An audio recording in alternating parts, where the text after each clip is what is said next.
Bienvenue sur ma chaîne YouTube. Aujourd'hui, j'aimerais qu'on traite ensemble un exercice qu'ils appellent miroir. Pourquoi ils appellent cet exercice miroir? À cause de son fonctionnement. Comment cet exercice est censé fonctionner? On va demander à l'utilisateur de saisir un nombre au clavier. Après avoir saisi ce nombre, le programme va envoyer le miroir de ce nombre. Par exemple, quand l'utilisateur tape 10, le programme va l'envoyer 0,1. Donc, sans plus tarder, on va commencer. Avant de commencer, je vais vous expliquer un peu ce que j'ai saisi ici. Je vais supprimer A là ici. On a int n, ça c'est la déclaration d'une variable où on va mettre ce que l'utilisateur va taper. Comme ça, d'où on a do y, après n ici on a do y.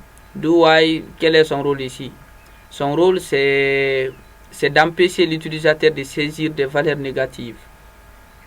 Ici printf, scanf, ça printf ça c'est pour dire à l'utilisateur de saisir un nombre au clavier. Ça va sortir comme ça. Scanf, ça va demander un nombre à l'utilisateur, ensuite mettre ce nombre dans n, notre variable. Je vais commencer sans plus tarder. Je vais mettre une condition ici. La condition, ça serait quoi? C'est, je vais dire tant que n est différent, de 0. Tant que n est différent de 0, quelle est l'instruction à effectuer? Je vais venir déclarer A ici. Quel est le rôle de A? A, c'est une variable qui va prendre le modulo de n divisé par 10. A va prendre n divisé par 10. Non, modulo 10. Modulo 10. Après, je vais afficher A.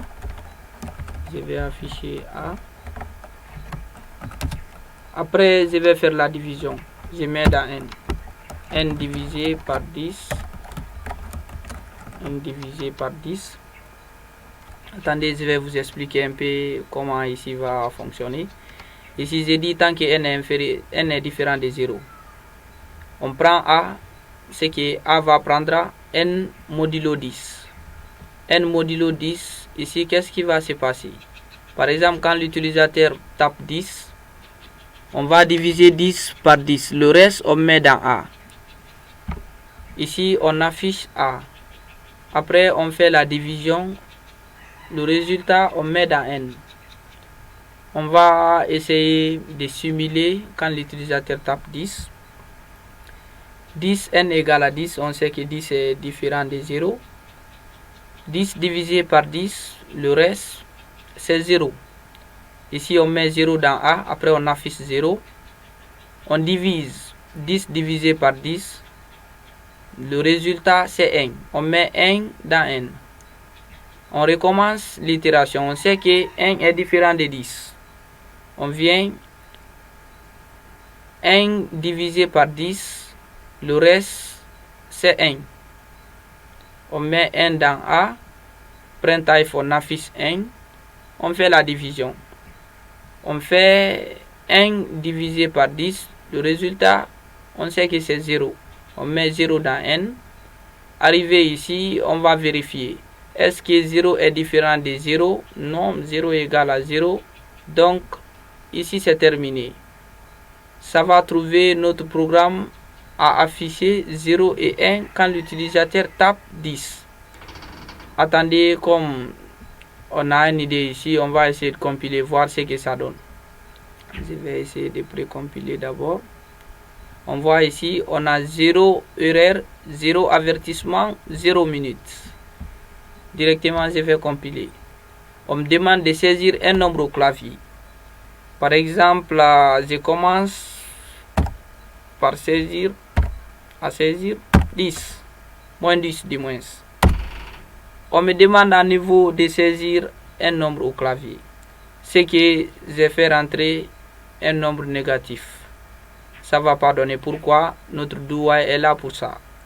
Je vais essayer de donner 10 ça m'envoie 0 et 1.